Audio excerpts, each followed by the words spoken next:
for the first time, there is not going to be an echo because I muted YouTube before I even spoke. Oh my God. Do you know how much that took so much self-control? God. Hi, Maggie. Hi, Robin. How are you? I'm doing well, thanks. How have you been doing? All right. Not too bad at all. Apart from I pulled my arm out. Me shoulder. Oh, what? Yeah, it's me farting about, putting plant pots here, there, and everywhere. Oh, boy, be careful out there. You know, the garden can be deadly. Hence the hair just up like it is. Yeah, well, I would call that an Agent Veronica ponytail. Except, yeah, except you need to pull I'm old enough to be a mother. Oh, no. Yeah, me too. But yeah, you need to pull it to the side. Yeah. To have Agent Veronica's ponytail look, but you guys almost have the same hair color. Okay, everybody in the chat, hi! It's really good, everyone. Everyone, what a week it's been, boy! It's just really. Wait, Tiny Bubbles asks if that teddy bear is being rude to your couch. No. I can see it. It keeps falling forward. It's my I love you teddy off my mum. Aww. And it holds the eye masks. Oh, isn't that cute? Aw. It keeps falling over. Yeah, get it off camera because Tiny Bubbles would not stop talking about it. So yeah, good move. Yeah. Oh, okay, so I have okay.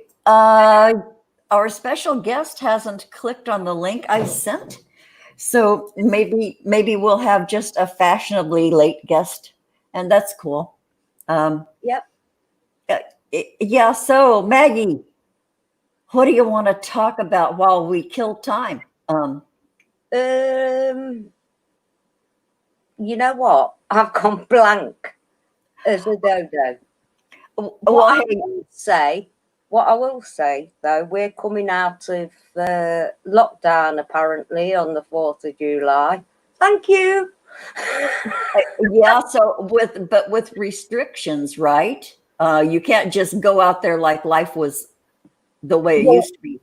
Up to now, I've got away with it, whether they're looking after me or not. I went out with Pat on Tuesday. Now, normally she has to queue up. Has always wore a mask. When we went, we walked straight in, no masks, nothing. Wow. It was a real, it was a joy. Wow. We're not to that point yet. People are just like bitch slapping each other over, they're doing, mask accusing. You're not wearing a mask. I'm reporting you. And people are even like macing each other.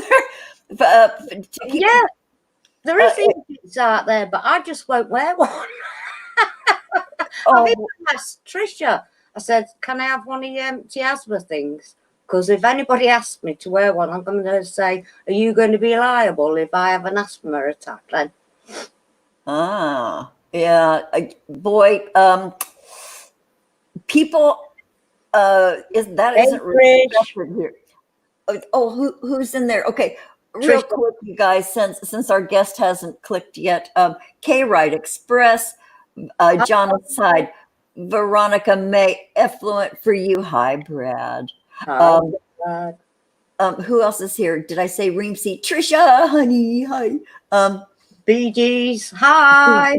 Tiny Bubbles, yeah. Thanks, you guys, for being here. This is just such a hoot. Thanks for showing up. What? Reamsey. Yeah, Reamsey. Oh, he and Michael have. Do you keep up with Reamsey? Are you sub to it? Record, yeah. Yeah, he and Michael have been doing reviews. It's just as cute as hell. Yeah, I yeah. I can't remember the name of the group. The red one that looks like a red eye. Okay. Boy, he has so many. Yeah. Yes. The one they were reviewing this week.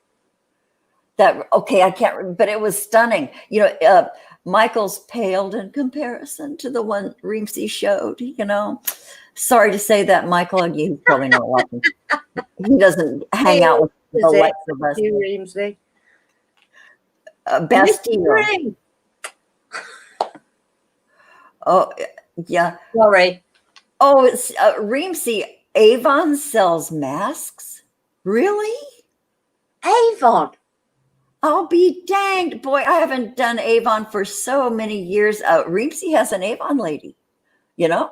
And so he told us that publicly. And, you know, it's nothing to be ashamed of, Reemsy. I've used Avon since I was 13. Boy, I found myself reacting to one of the products. What was it? Skin So Soft? It turned me into an alligator. I reacted to the Skin So Soft. But I remember, what was that fragrance I used to love at Avon? Was it called Somerset? Was it? It was a really light, flowery.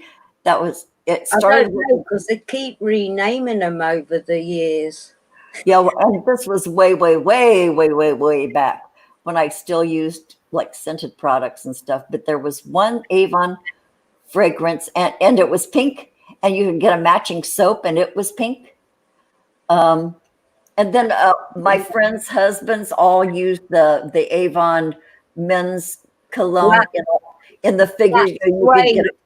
I used to get Darren the black suede. Black suede, and then they had there was one that was in a duck bottle, and then one that was in a sword bottle. Avon was so clever with their bottles, and then people started collecting the bottles, and then you could sell them for like a premium. But I don't think 3 old men's ones in the shape of dogs. No kidding. Boy, you could. They're beautiful, but I don't think anybody gives a shit about them right now. But they're too busy looking for toilet roll. Oh, I know. You know, go for the important, vital stuff first. Yeah, Stephen Ronan thought Avon was extinct. No, it is alive and well in Reemsy's neighborhood. Yeah. Black suede currently available in the cowboy boot decanters. Oh my God. Smell Reemsy. Absolutely love it. Oh, dear God. I don't mean to be religious by any means, but our special guest is backstage. I'm going to add him to the stream. Thomas, forgive us if we're blathering on before we get you here, but Darren. Yeah, Darren. Hi, Darren. Holy cow. Okay, our special guest this week, you guys, is Thomas Sheridan. I'd like to bring him on. Am I live? Yeah. Yes, you are live. Welcome, Thomas.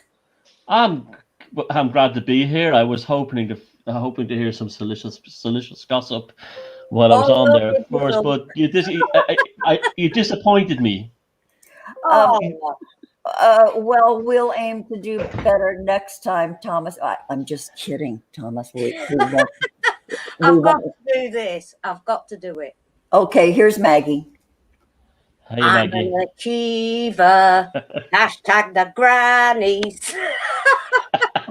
Very good. It works good with your northern accent. Yeah, I can do it in an Irish one if you like. Oh, I bet. Oh, no, it's actually pretty good. Where are you from?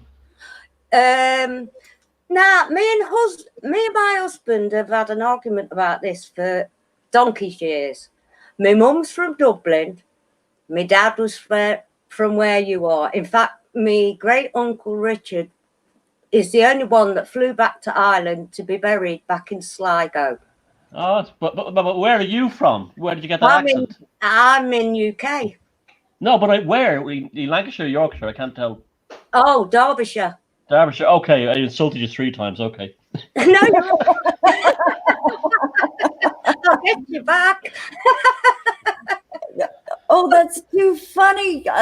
Boy, countrymen talking. This is so cool. Okay, Thomas, not a whole lot of people in the US know who you are, but I understand in the UK you're very well known. I know you're controversial. I know you're absolutely delightful. You tell the truth. And I started watching you in your car videos when you're sitting in your car. And yeah, you made a whole lot of sense. I don't agree with everything, but I think you're just, very articulate and very bright. And so we invited you on, and I understand you're changing your format. You're going back to an old format. You're doing a new sort of video set now. Well, yeah, I did a very popular radio show one time called The Velocity of Now. And it was very difficult to do that because it was technically very tricky. And so I've been able to get some very nice audio equipment that allow me to actually do the production much quicker because it was technically quite difficult. And so now I have the technical ability to do that. The first one got over 5,000 views in under a day. So wow. It was like people seemed to like when they my stream of consciousness. Now, I think I did the thing over the lockdown here. We had a very strict lockdown in Ireland over the COVID-19 thing, and I just basically missed my friends. That's really what it was, and I was starting to get a bit sad. And I wasn't allowed to travel more than 2 kilometers. And there was even like police and army road checks on the road to send you back home or give you fines. It was that nasty. And so I was just depressed one day, and I went out to the phone. I made a kind of like a vlog thing using the phone in the car. And just like thousands and thousands of people just really related to it. And it just sort of like, it gave me a brand new audience that I never, added to the audience I already had. But it was sort of like became a kind of what's the word? I guess therapy for me and for everyone else at the same time. Do I get that? So a lot of people were isolated and they were feeling down, and so it became a kind of a very nice experience after a few days. It became very, very beautiful thing actually, and. I was getting messages from people saying that they were near suicidal and stuff, and it was me to help to get them through it, or they were, and I'm not doing that for being boastful. I'm just, that's actually more a commentary. That's a commentary on the sadness and the tragedy of the situation, and also people who were off alcohol for years, or they were saying things like, I started drinking again, or even people just who like have a couple of pints a week. They were drinking like, bottles of beer every night and bottles of wine out of just the social isolation thing. And they said, like, if it wasn't, I would have probably ended up drinking myself to death in no time. So it was nice to get those things, but it was also very upsetting to get those things because it made me realize there's a lot of loneliness out there. There's a lot of people out there. Like, the internet has failed really in terms of, it's created, it's a lot of fun, to laugh on Facebook and things like that. But it hasn't really helped people escape loneliness. And I think there are people, or deal with loneliness, I should say. They're not lonely, but when they were forced to being lonely, they got, I've always been a very independent person. I don't need to be like that. But just something as simple as like just missing my friends became a very profound thing very quickly for me. And I felt violated. I felt like I was, I don't know what kind of, I wouldn't say prisoner, but I felt like, I just felt it was wrong. And it started upsetting me really badly. And so that's how it started. And I think it became a force for good for a lot of people, and me too. No kidding. It was. No kidding. totally enjoyed you just sitting there and the stream of consciousness thing. And we could crab out with you. We could rejoice with you. And I think you did a really good service, Thomas. For a whole lot of people, bless your heart. And it wasn't intentional. That's the beauty of it. You didn't set out to do that or be a helper like that. You were helping yourself. Yeah, well, I think it's like all the best things in life, they happen by kismet, magic, serendipity. It's like that's all the best things in life happen like that, I think. No That's kidding. a bit like the Grannies, isn't it? Because we started the Corona God, we said, shone on us. Yeah. Well, it was. I think if you can take people out of a fear or a zone where they've been programmed by their education or their religion or anything like that, and put them into a position where they can analyze things in terms of a new way of thinking, it takes the power away from that. That could be anything, like a bad relationship that went wrong, a failed business, anything, and then or a terrible mistake you made in your life. When you have a set of tools and you can examine it outside of the conventional way of looking at these things, by gosh, can that be bloody liberating, in many ways. Yeah, and you come back to it with a new view, with new eyes, and a new stance about it. But never stop learning. I've seen people coming out of this, and they're learning. They're allowing themselves to learn and change education. Greatest education we all ever got. Yeah, if you could avoid sitting in watching every Netflix series and drinking beer and eating frozen pizza every night, it was the greatest education we'll ever get. Oh God, yeah, 100% true. And you see people for who they are and all. Oh well, all the mask came off, and I know, and in both ways, like people that you saw a very dark side of them that they were hidden, but also people that you saw. You'd be the last person to say, "Oh, I can't believe what a beautiful soul emerged from that person." Both extremes came out. It's very interesting. Yeah, the masks came off, so to speak. That's as they're putting masks on us. It was epic on so many levels. Yeah, boy, all the metaphors. Yeah, Jesus. It's real. Yeah. And I appreciate that the assholes showed up right away so that I could just talk. Oh yeah. I was singing "Born Free" as I was letting them go for the first week. Yeah. That's great. Oh, yeah, that's a big one. Reemsy in the chat says that he have never stopped wearing a mask. Everyone seems to wear them around here still. Yeah, Reemsy, we got to wear them. You see the bold ones, the joggers and the dog walkers, and they're with that. But boy, they're making themselves a target for the mask virtue signalers. But I'm still wearing mine because I'm at risk. I'm a really old woman, and I have newly in 2020 a heart condition. So I don't go out too much except for where I need to go, like my job. And the virus is you have to be careful. You have to have common sense. But a lot of people are wearing masks here because their employers or landlords, business landlords are being told by the government to tell them to do it. So it's all going back to bureaucracy mostly. But yeah, absolutely. If you're in a high risk category, that anything like this is risky. But I mean, although this wasn't the flu from hell like they made it out to be. No.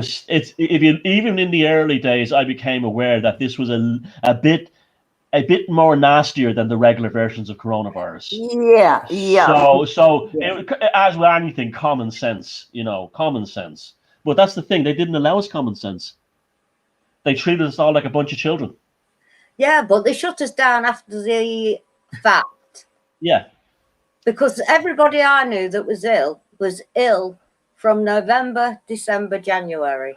Absolutely. I know I had it. I know I had it. I know I had it as well. Because at my daytime job, which was destroyed by, that was another reason I started making the videos. I lost my job, my weekend job, my Matrix job, because of the shutdown. And I mean, the government here were giving you €350 to sit at home, which was like very good money, to do nothing. But you go to work for a lot. Living over there is I know Ireland's an incredibly expensive country, and it was not just I probably don't have to work on the weekends, but I do it two reasons. I like the people I work with, so it's just there's a social element for many people working as well. We forget that, and so the thing was that what did I was going to say? I lost that job, and I forget what I was going to say, but a lot of the things is that the mask thing was enforced really upon them by governments, but at the same time, the governments were not doing it themselves. There was so much contradiction; it bordered on gaslighting. Yeah, and a part of my job is like looking at some numbers in regard to health, and the numbers kept changing so drastically over and over and over again, and then the controversy about the testing and the false positives, and there was so much information coming down the pike that I just went, okay, fuck it. I'm wearing my mask. I'm waiting for a really good antibody test to come out, and that's the test I'm going to take, because I suspect that in January, when I had that middle of the night fire in my lungs, gasping for breath, hard, and they said, we found a little something in your lungs that might be pneumonia, so we're going to give you an antibiotic. So I recovered, but I'm just wondering if I have the COVID antibodies, I'll know that's what it was, and it gave me a heart attack. Oh dear. Well, that's exactly what I forgot what I was going to say. Everyone at work was very sick around Christmas, just before Christmas and after Christmas.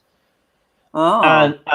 And friends of mine who went on holiday in Italy, in northern Italy of all places, in October, had come back very sick. So it really was already there. Yeah, because a friend of ours went over in December. They went to Florence and come back really ill. Yeah. Well, and Maggie was dreadfully ill over the holidays, along with her husband. Yeah. So we'll find out. Maggie, probably maybe where you are, there will be a really cheap antibody test. I'm gonna get one when a good one comes out. So is my boss, the doctor. That we're waiting for that, and then we're gonna see. And boy, I'm dying to know if I have the antibodies. Yeah. No, you probably do. I think they're after your DNA with them things up your nose. I'm sorry. Oh, yeah. Oh God, I got it when I was in the hospital. They stuck a swab up my nose, and I said, "Oh Jesus, what?" It went up to my brain, and she says, "Oh, we're supposed to even poke them up further, but I was nice to you because you're old." Well, I paraphrase, but I said, "Well, what's that for?" And she says, "We're checking for MRSA." I wonder if they still have my swab. They could run a test for the other thing that's happening now. It only come to mind when we had to give Isabella a DNA test. The same thing. That all happened about 10 years ago. There was a big push. Remember, they had the whole thing, the Genome Project. Oh yeah, and that was a big deal at the time. That was about 15 years ago, I'd say now. That was a big deal at the time that they were going to. Everything was in your genes. Everything. I mean, they thought your personality and everything was in your genes. And it was all this nonsense talk about a psychopathic gene or a gay gene or all this nonsense. And none of it was true. And all these biotech companies spent a fortune investing into this thing called the Genome Project, which was an absolute failure. It was a catastrophic failure, because what they discovered was we're not in our genes. And so a lot of these biotech companies, as this was going on, were lobbying governments around the world to make access to DNA more what's the word, accessible. And so therefore they relaxed, they didn't change the law, they relaxed things. And they started collecting DNA under the auspice that it was a medical procedure. When this and that's what gave them the license, was the Genome Project, because they told health authorities around the world that, like, you'll be saving a fortune in the future. As soon as a baby is born, we can look at their DNA and tell, oh, she's going to get MS, he's going to get cancer. You know, they were all this bloody nonsense, and turned out none of it was, turned out it was the biggest disaster in science in ever. I mean, but they keep it all quiet because they don't want you knowing that they're not as clever as they tell you they are. Yeah, oopsie. Yeah, I sent away. I paid for the 23andMe. You swab your cheek, you can send it off, and they tell you all your DNA. And I wonder who they're sharing my information with. Probably everybody. Yeah. You know, I think the fine print when you mail your swabs back, I think when you sign that, you're agreeing to any damn thing they want to do with it. But I was just, you know, my sister was doing genealogy for the family, and so I got interested. So I sent away for the thing. It is interesting. You know, I've got a whole buttload of relatives. Yeah. You know, the men in my family were rounders. I got to tell you. Yeah. I got 2 of those tests done just because I thought they were fake. Someone gave me one as a present, and then I paid for one myself from a different company. And the funny thing was, they both came back with identical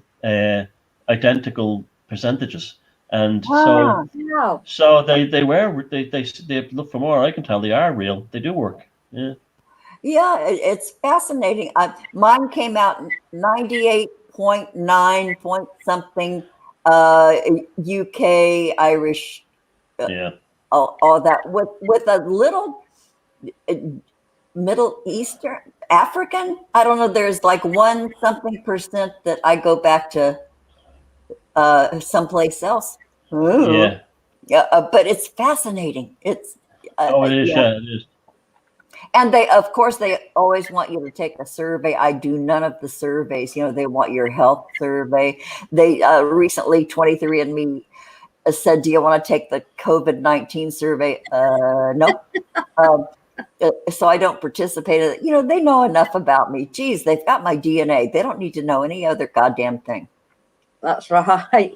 Is your ancestry all based in Ireland, Thomas? Oh, I am the archetypal Paddy. It's scary. It was like 50% Irish, and then like 20% English, 20% Viking, and then the rest was Iberian, Portuguese. So it's perfect Irishman. The whole history of Ireland is contained within me. It's really funny. I was kind of disappointed because I wanted to find something really exotic. I know, something you could have a conversation about over cocktails or a brew. Boy, yeah. So that's kind of boring, Thomas. No. Okay, Thomas. I saw.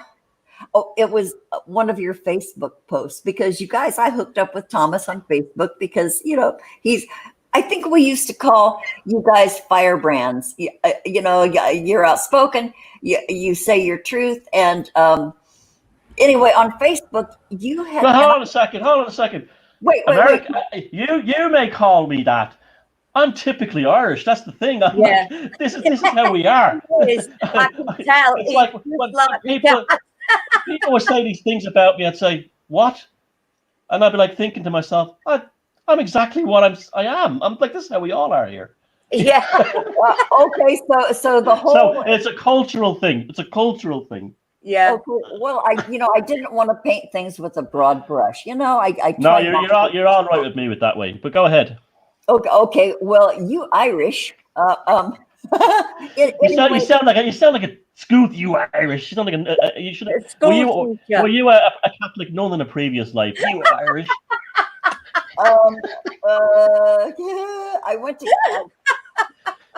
You Irish. You Irish. Okay. Okay, your broadband license is revoked. Okay, go ahead, Robin. Okay. Boy, Your broad brush license. that was the quickest relationship I've ever had. It was over and done in a heartbeat. Okay, so you had mentioned in a Facebook post that there is something about you Irish where the class, there's no, when you're getting together in the pub or throwing darts and stuff, there's no, No. you could do it with the banker or you could do it with your brother, and there's no people mingle and they talk and they have relationships and they have conversations and stuff. We do not have that here in the US at all. I know. I lived in America for 10 years, and you do have and Americans think they don't have a class system. Boy, you do. Oh, shit. You do. In Ireland, I mean, I was working as a house painter there when I first went, and I was painting these houses in very nice posh houses in a place called Forest Hills in Queens in New York, which is a very nice part of Queens. It's like one of these garden villages, lovely big houses and stuff like that. And everyone was rich in them. And I was painting the house and got talking to this guy, and he was like an elderly gentleman. He was like a college professor, and he was actually almost disgusted that I was better well read than he was on many things. And yep. And it was like he was waiting for him to say, "But you're just a house painter." And I can remember saying to my boss that like that show Jeopardy is free money. If you could get on that, you could get on that. And he goes, "Oh well, you have to be really like a professor or something to win in that." And I said, "You kidding me? The questions are dead easy." Oh yeah, I used to shout out answers from my sofa on Jeopardy. Yeah. I can remember watching like Who Wants to Be a Millionaire once in America, and there was this guy. What was his name? Philbin. What was his name? The host. Regis Philbin. Philbin was the host, and you had this guy on. He's a professor from I don't know, some American university, and he's a tweed jacket with the leather shoulder pads and his glasses and his beard and everything. And Regis Philbin goes to him, and for $400,000, what is the name of America's favorite ice cream brand? Is it Diggenhass, Doggenhass, Dagenhass, or Duhass? Oh my God! And the professor pushes his glasses in, like he shoves them in with his finger, his index finger, and goes, "I do believe it's Haagen-Dazs." Like he was collecting a Nobel fucking Peace Prize. Oh, and the brass band in the background. Boy, what a brilliant human. Yeah. Oh, yeah. We had that show in Ireland here once, and they made the questions incredibly hard because the TV company were trying to save money, and I think one of the options was phone the Samaritans, but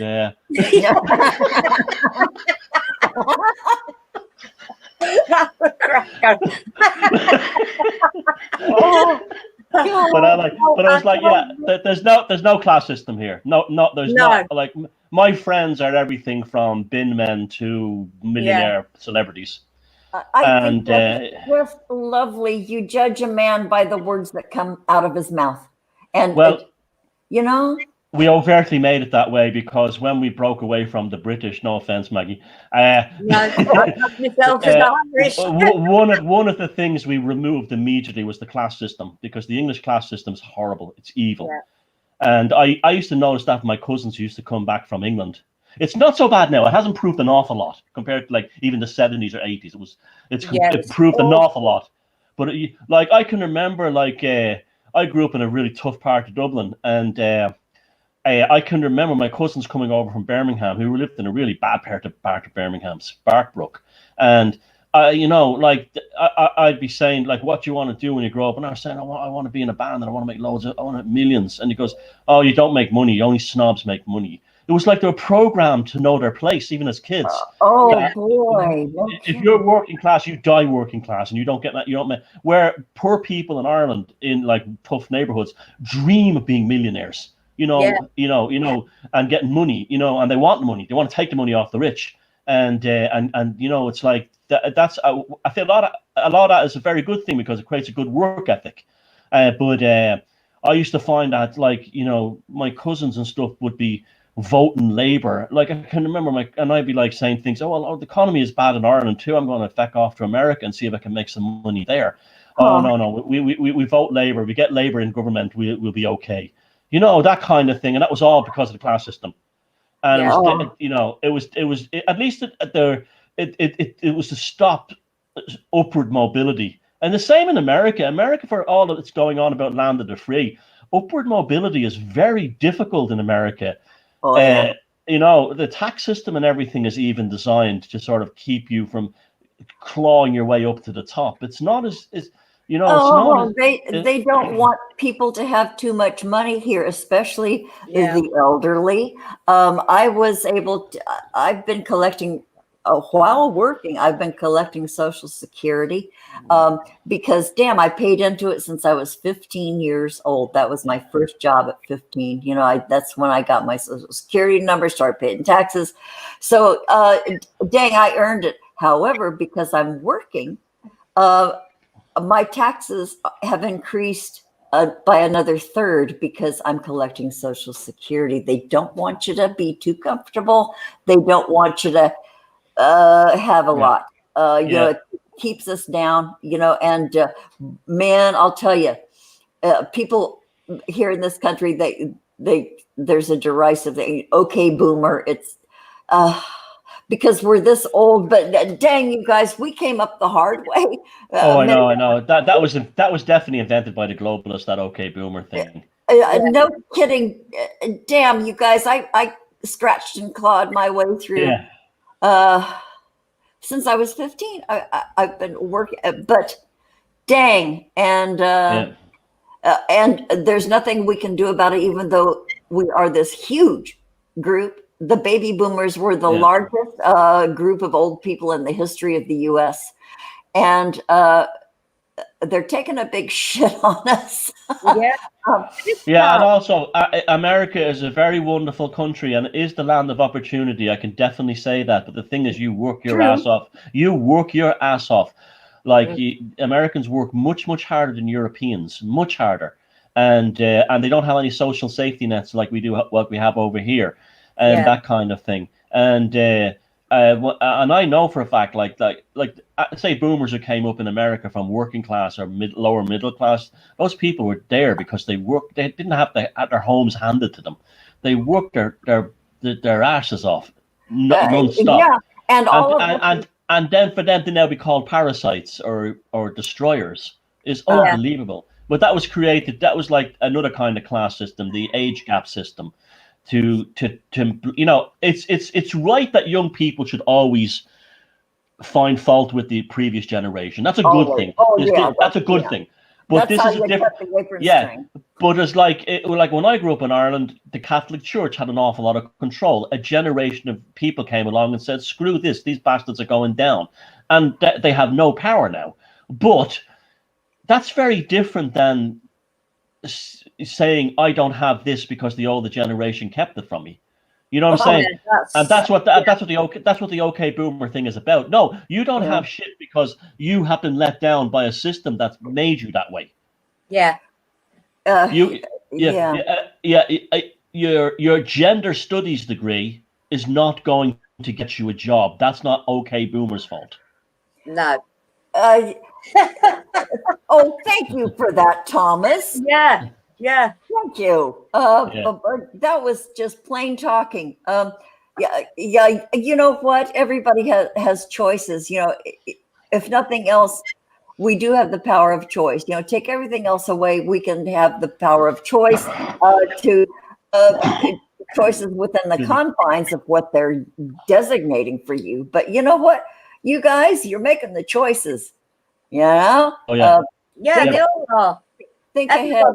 is. You either, dive into the mire or keep your head above water. Enjoy. Forget about all the rest. Yeah, and change your thinking and your well, I see people doing well, you see, that's the thing. All three of us here, everything we've learned in our lives, we've learned the hard way through mistakes we've made. through being idiots when we shouldn't have been, being impulsive when we should have kept their mouth shut, and this kind of thing. They're raising a generation who doesn't have any self-reflection in this way.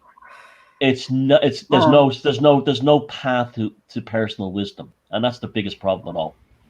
Yeah, personal wisdom.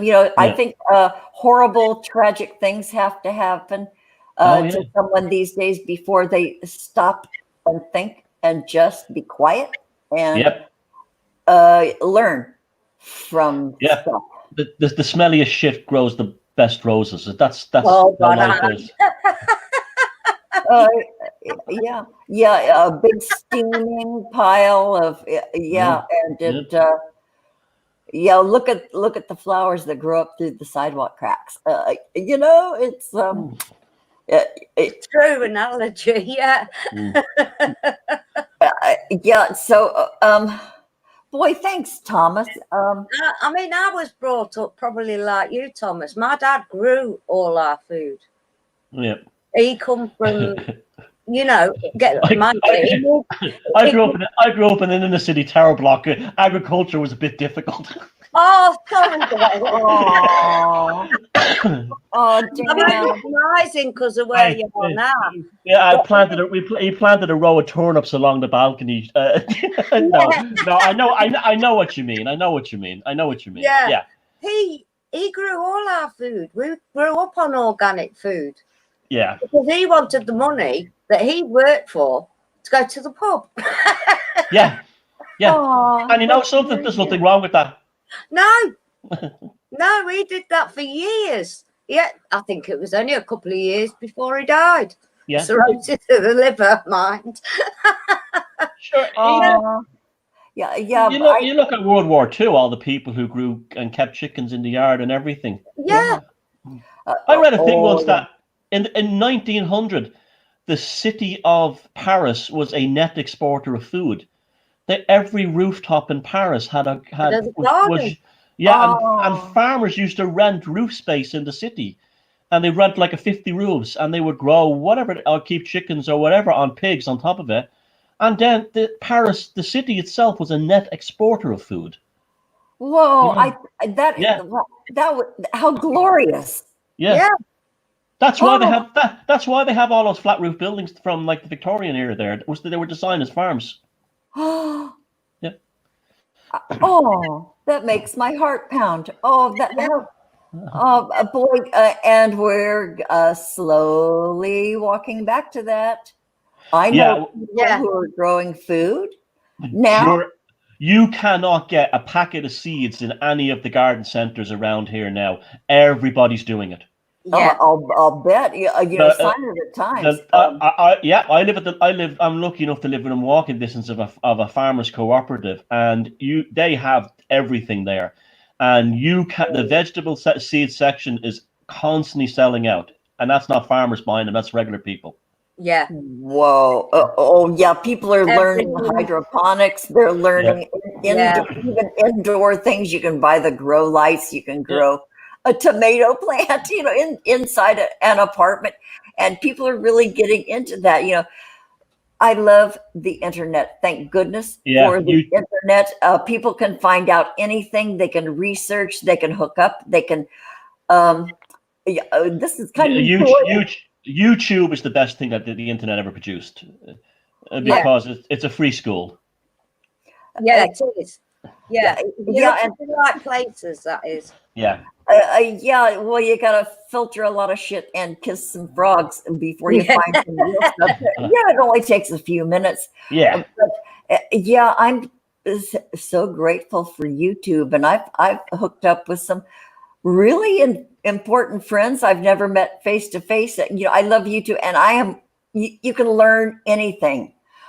There are 33 million YouTube channels across the globe. It's probably bigger than that now, the last time I looked.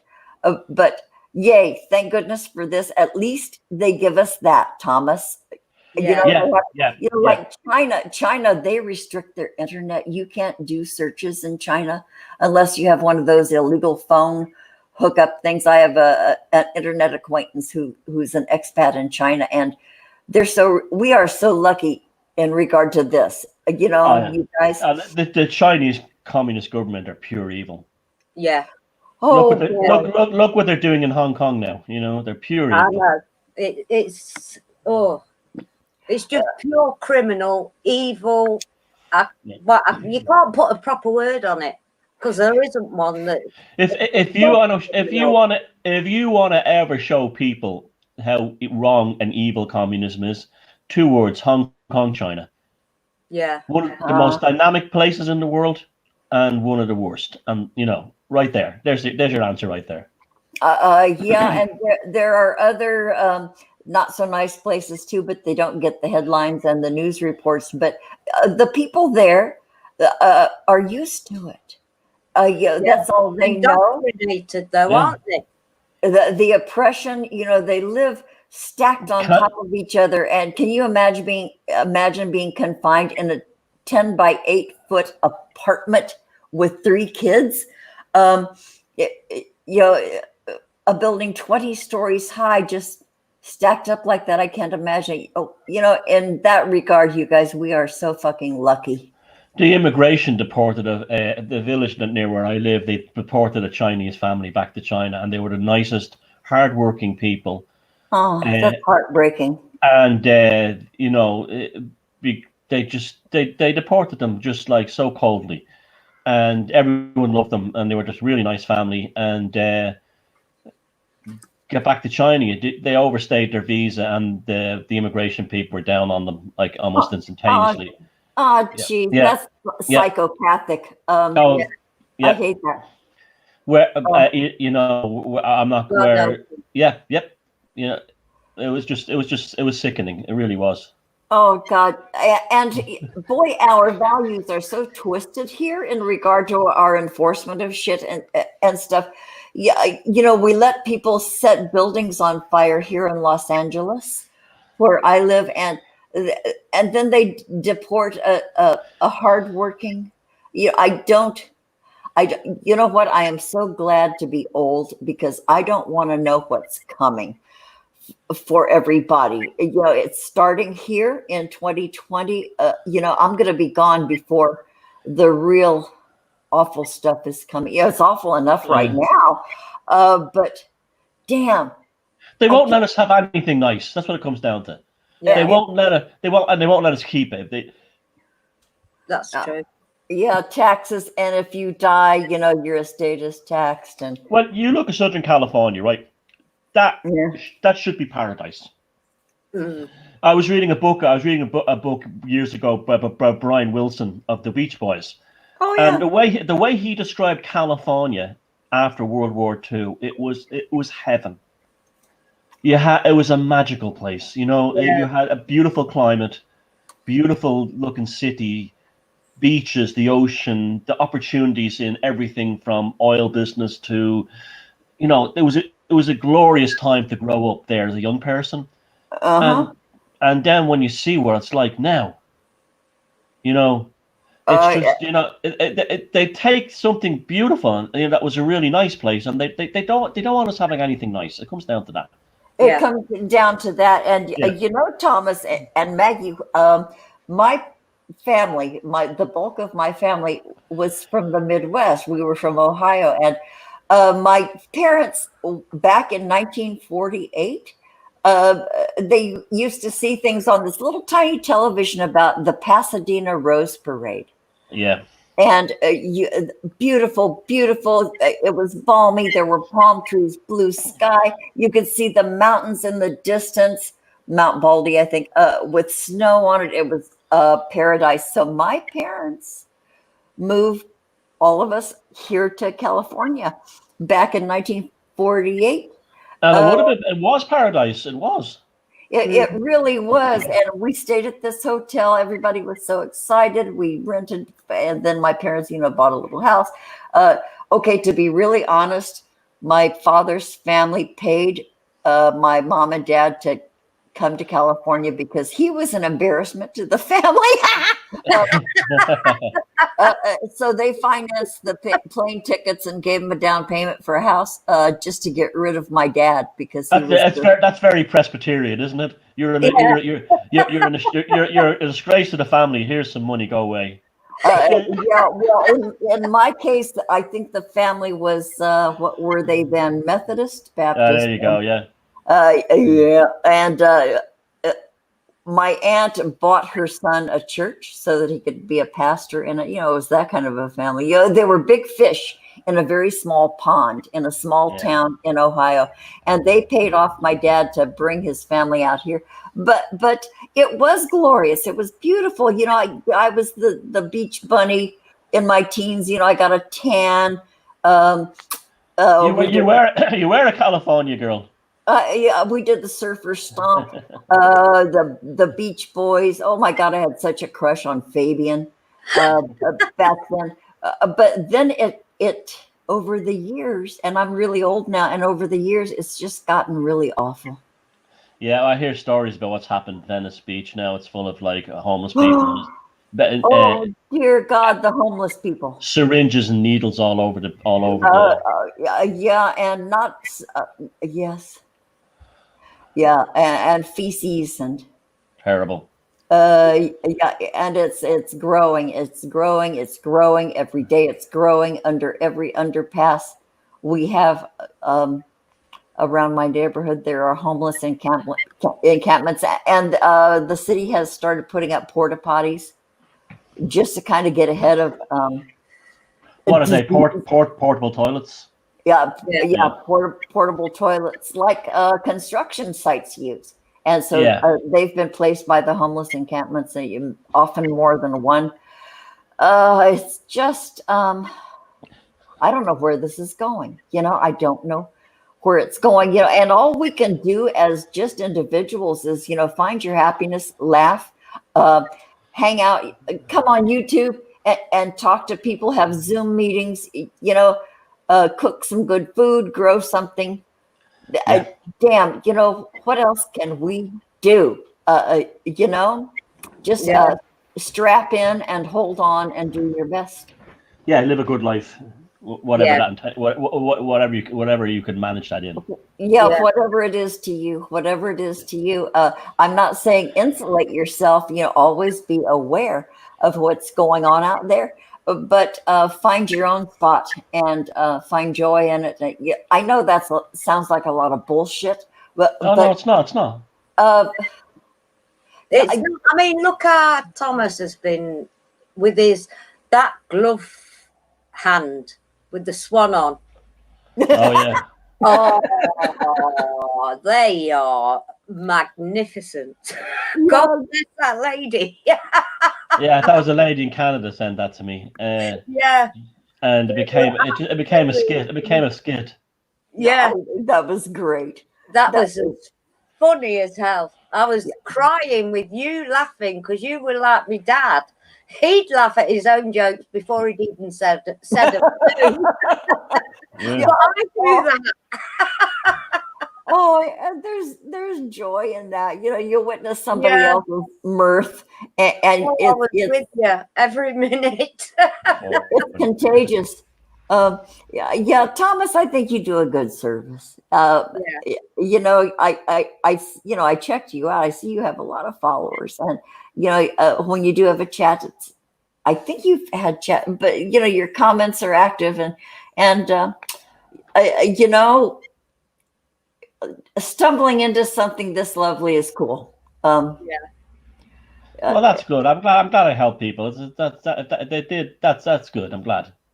Oh yeah, honestly, it's been a joy because it's like listening to my dad as well.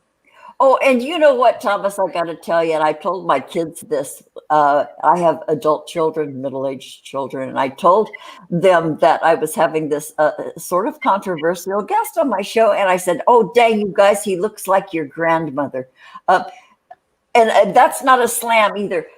Thomas, you have a nose just like my mom. Really? Like mine and my dad's. A bit flat at the end. Well, yeah, and because he does the allergic salute, it's you know, you have a prominent nose tip, Thomas, just like my mom. And my kids went, "Oh, it is like Granny." Yeah, I'm the only one in the family that has that. I used to have like that there was I was this sort of token Protestant in the family because I had this Protestant nose. That's too funny. That's too. My Grammy was Catholic, you know, because she came from, you know, her grandmother, her great grandmother, you know, who you know came from Cork, and they were all Catholic. But when my mother married into this Baptist family, she converted to Baptist, Methodist. I can't even remember. They switched a couple of times because of, you know, policy or dogma. You know, who the hell knows. But my Grammy was appalled that my mother converted like that. I don't know where I was going with that, you guys. No, neither do I, Robin.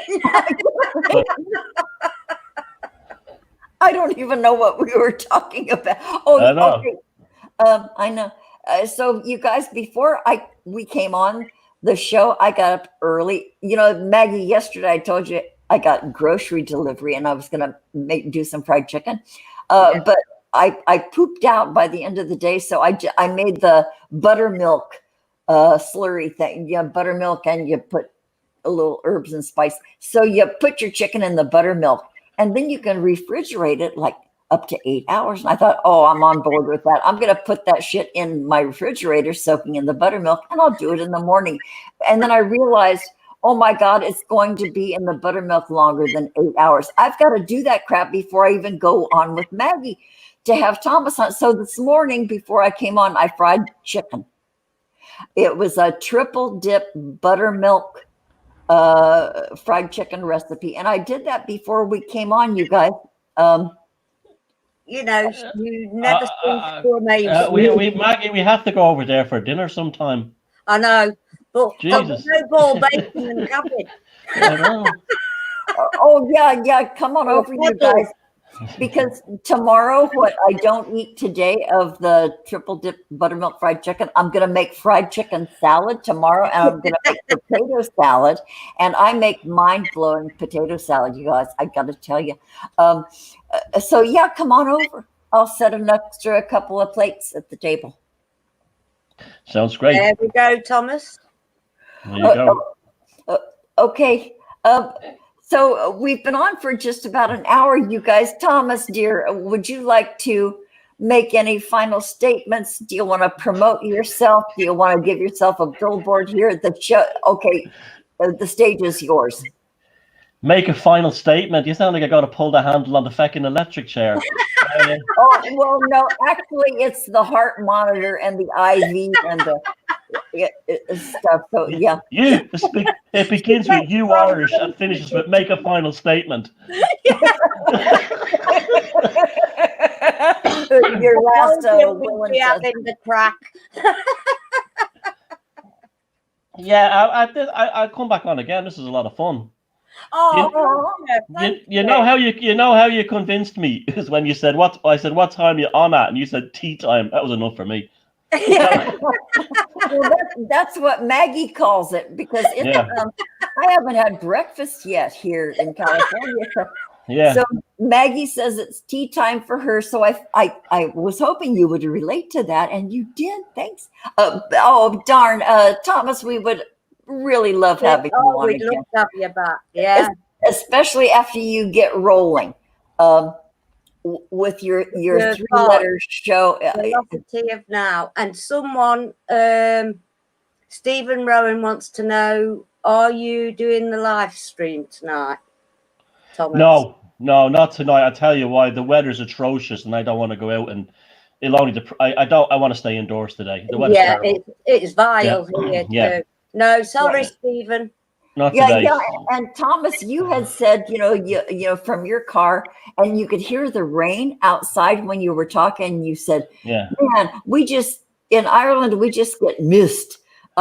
This is not mist. This is real rain. You could hear it coming. So you guys are having some weird weather. Oh, definitely. And it was boiling hot the other day. Like, I mean, like the hot you get like in Spain.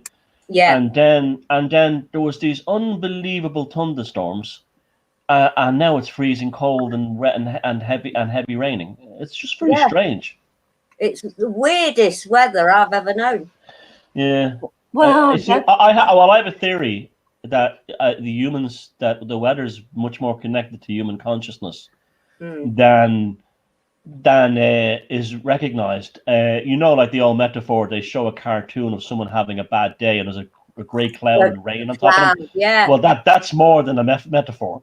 And during the early days of the lockdown, when people were sort of shocked into when the social isolation was at its worst, the weather was absolutely glorious. It was perfect. It was like, oh yes, and there like were birds. 60 degrees every day, sun all day, and we get like in summer here you get like 18, 19 hours of daylight, and so it was just magic.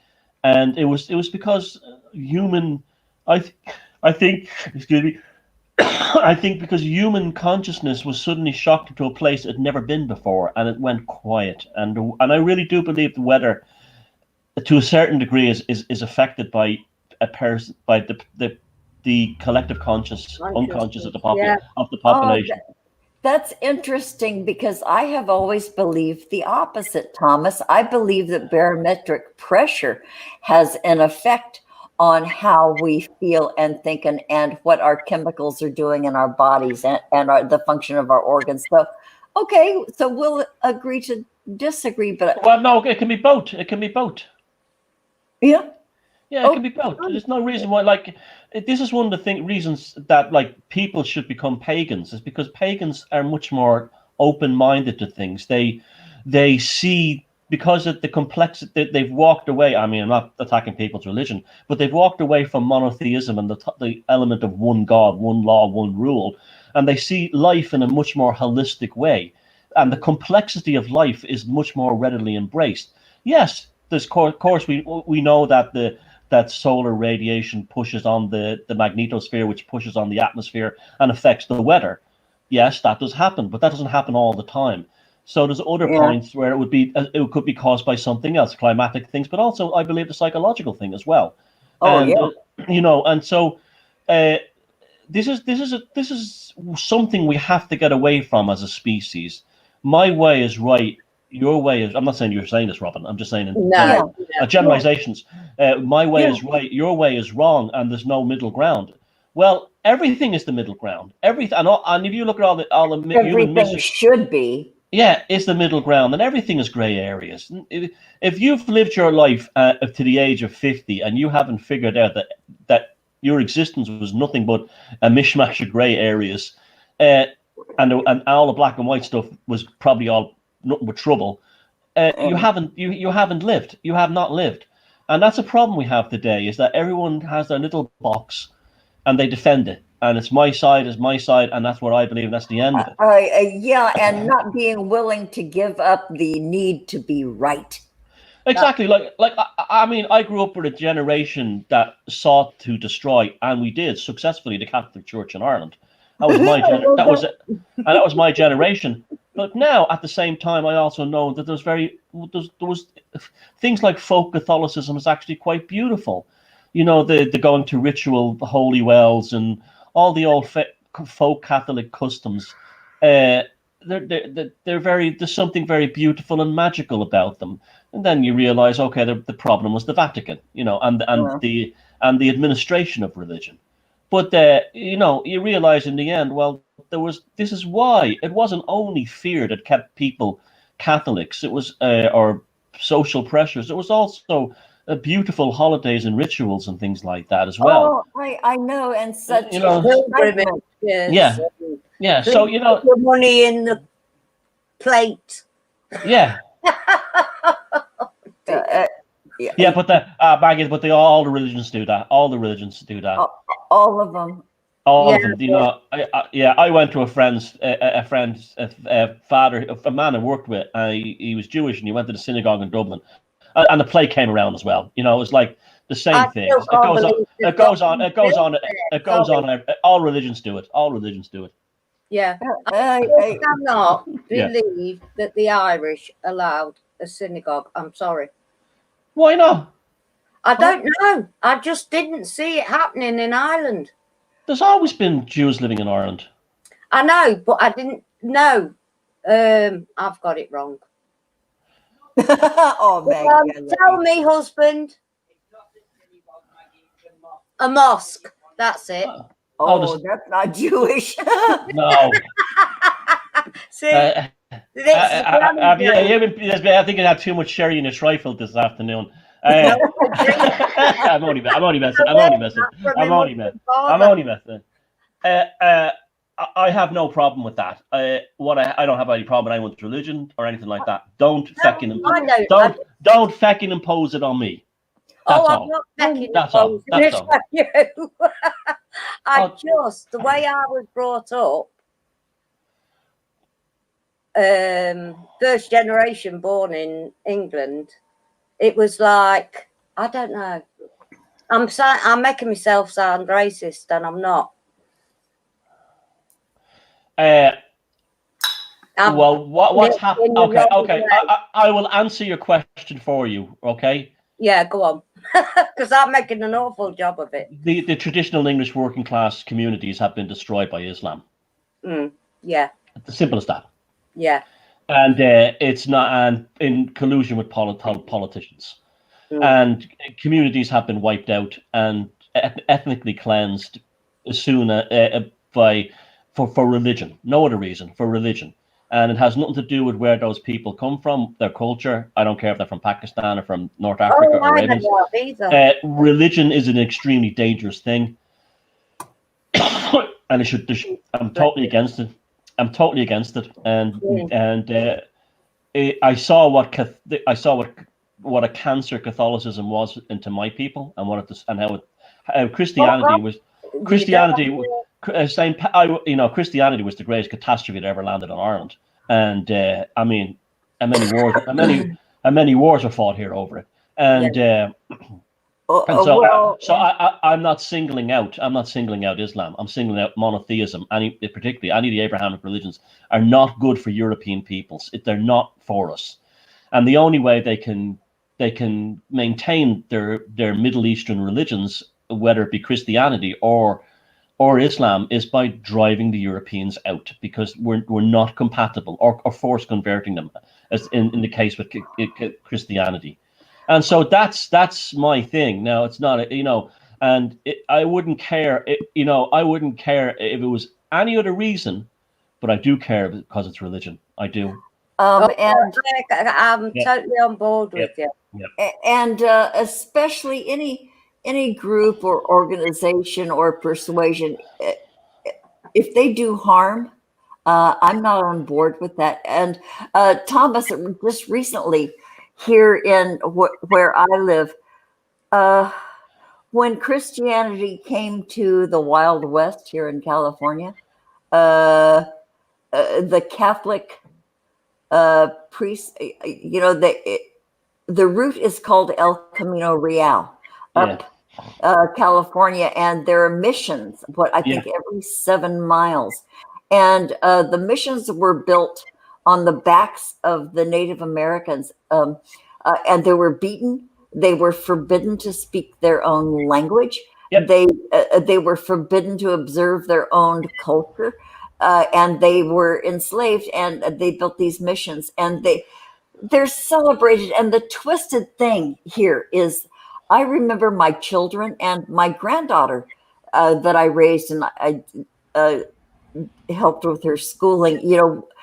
There were tours of the 3rd grade classes of the missions of California. It was a big deal every year. It was tradition for 3rd graders in California to go visit the missions and learn about the lore and the history and how glorious it was. And we saved these heathens. Bullshit. It was bullshit. Yeah. If you look at the old church documents and the first ones about Ireland that are in the Vatican archives, that they say things like, these Irish are animals, they're pagans, they're unnatural, they're sexually insane. We've got to we've got to force convert them. And then they did.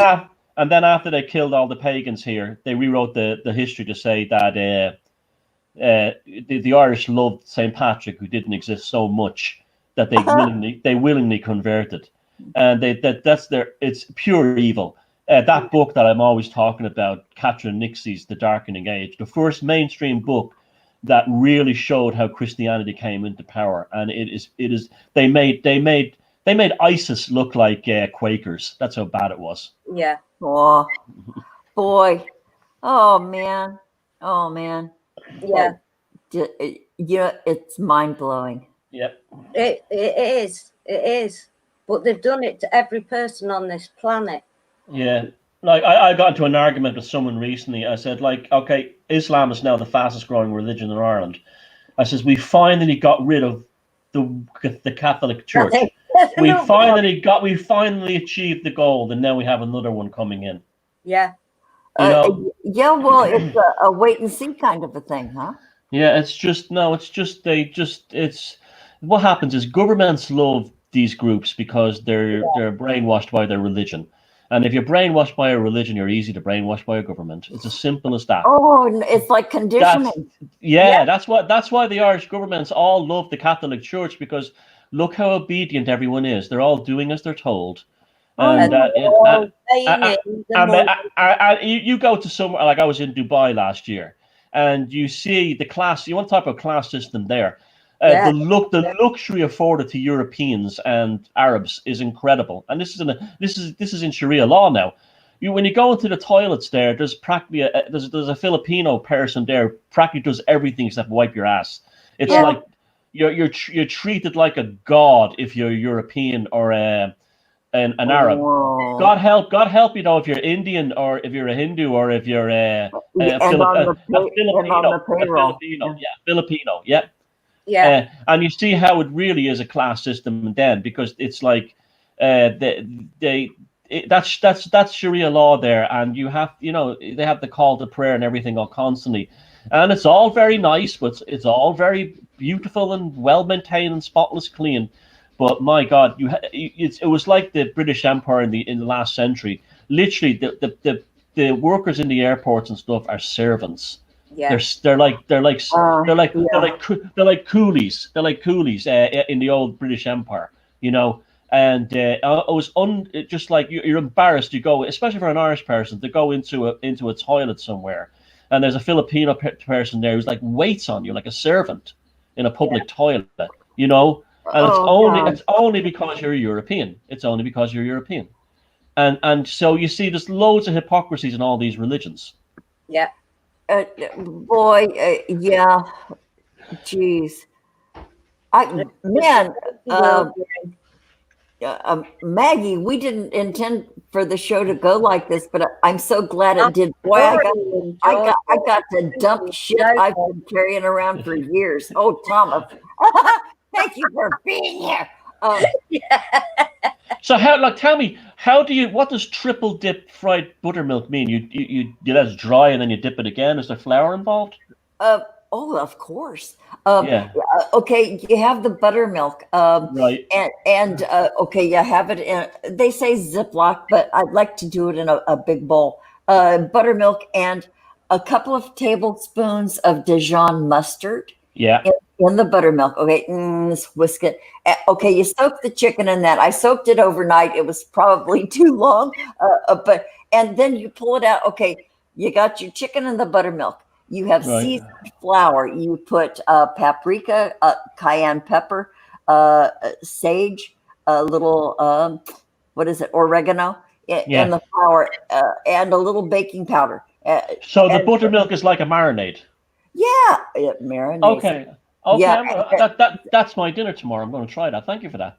Okay, well, I'm not done, sweetheart. Okay, no, there's the buttermilk part that interests me. Go ahead. Okay.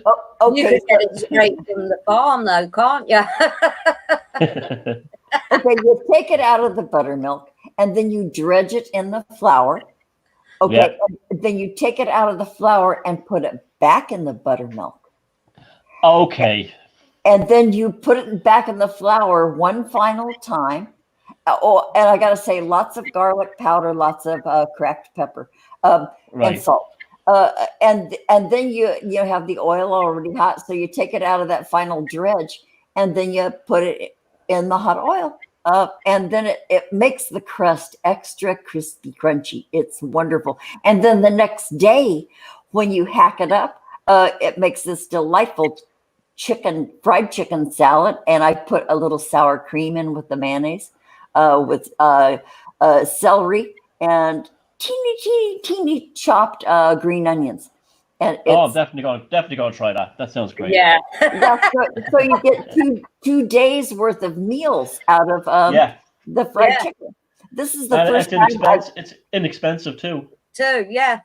Oh yeah, you don't even have to get good quality chicken. Okay, I hate chicken breasts because they dry out really. It's like that thing, like with waiting for a pear to ripen. If you don't get it that first minute that a pear is ripe, it's dead.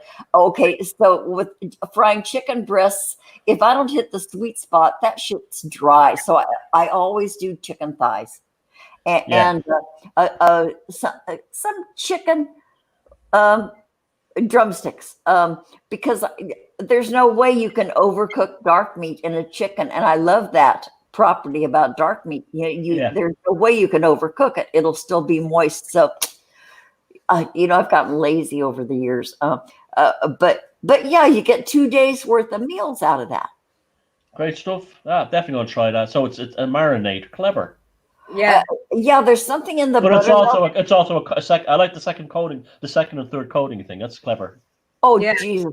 You should see this. I took a picture of it for my kids because I told my kids, I said, man, I got up this morning and before breakfast, I fried chicken. And they said, oh, my God, Mom.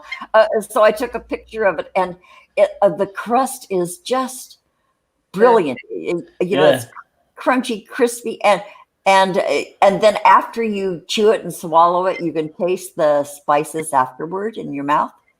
Yeah, I love that. Yeah. Boy, we're all mouth watering now. Yeah. And you know that, don't you? This is one of the advantages of going on the Granny show. Yeah. I'm feeling like Daniel O'Donnell here. It's great.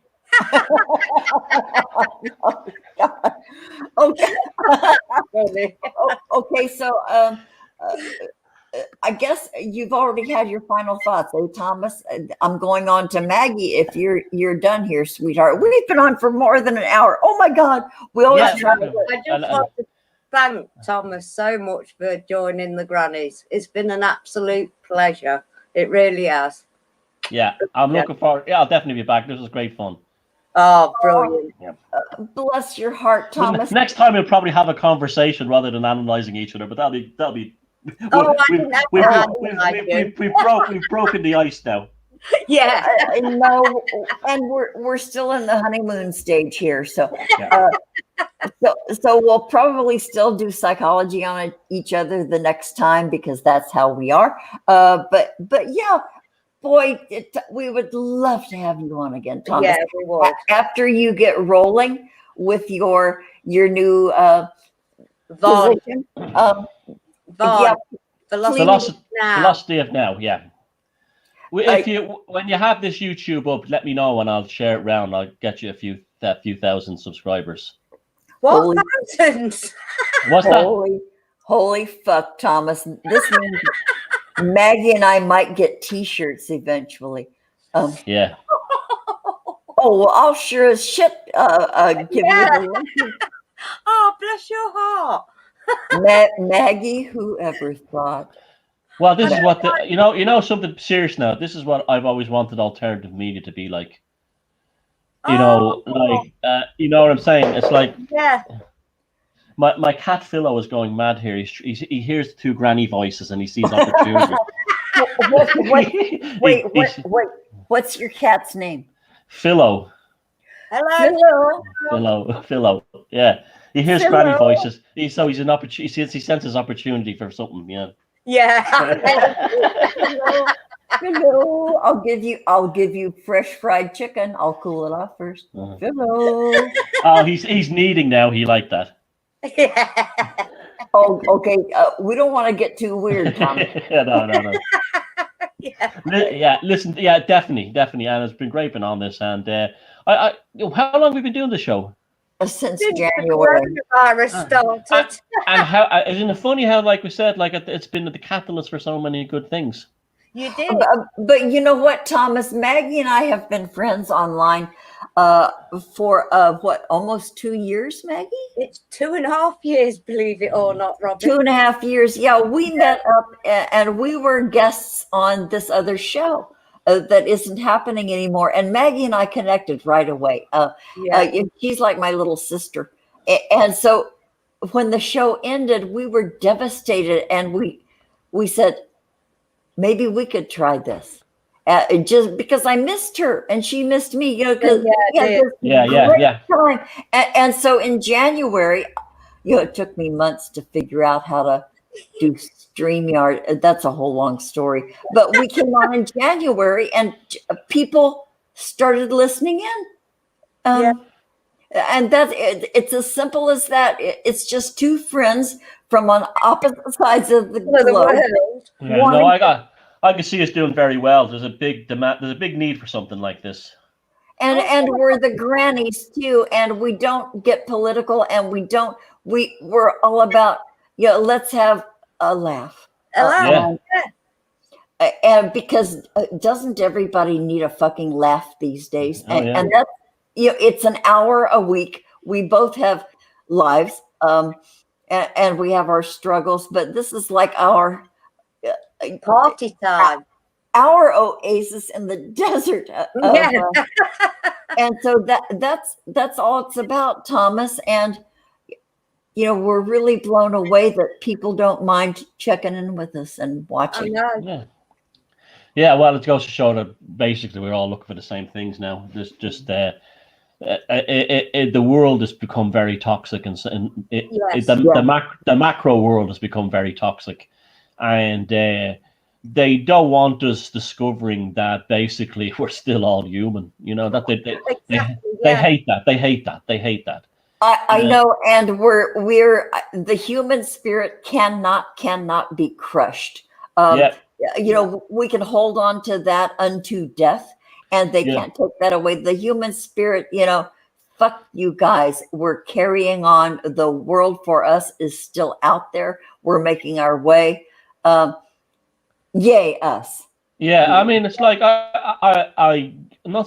nobody in Ireland knows who I am, but for some reason I'm very well known in England, and wherever I go in England, there'll be someone who'll come along on a plane or on a street, and it's just the amount of love is amazing, and it just shows me how many people in this world just want to be in a better place than what this society is offering.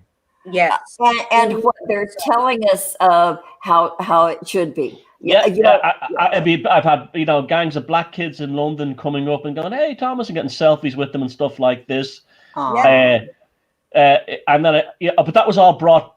That was all brought back to home to me. When I come back to Dublin, I get off a train and I hear someone say, "Oh, there's that cunt off the internet." I was like, "Oh, I'm home. I'm home." Oh God. Oh, geez. Okay, boy. Man, I'd like you guys to stay overnight. I'll put out sleeping bags and a peppermint. We can just room together and continue this. Thomas, thank you. Good. Oh, thank you, and have a lovely evening, and I'll see you again. And thanks for asking me on. We are looking forward to it, Thomas. Thank you, sir. Bye. Bye. Bye. Oh my God. Whoa. Oh my God.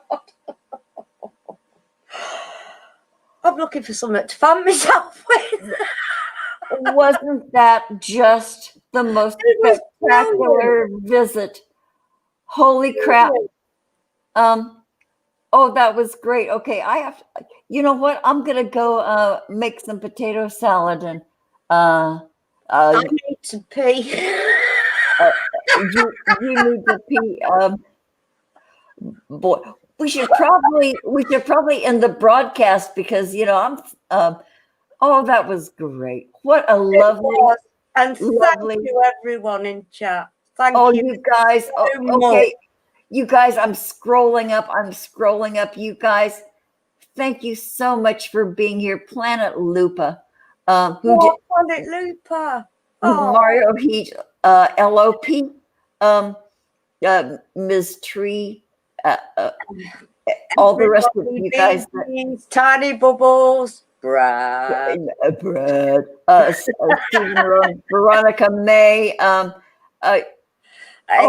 Thank you. Genocide, everybody. You know who you are. We love you all. Everybody, thanks for showing up, you guys. Boy, Maggie, this was great. Okay, I'm ending this broadcast. Okay, goodbye, everyone. Thank you again. Bye. Signing off. I'm ending broadcast.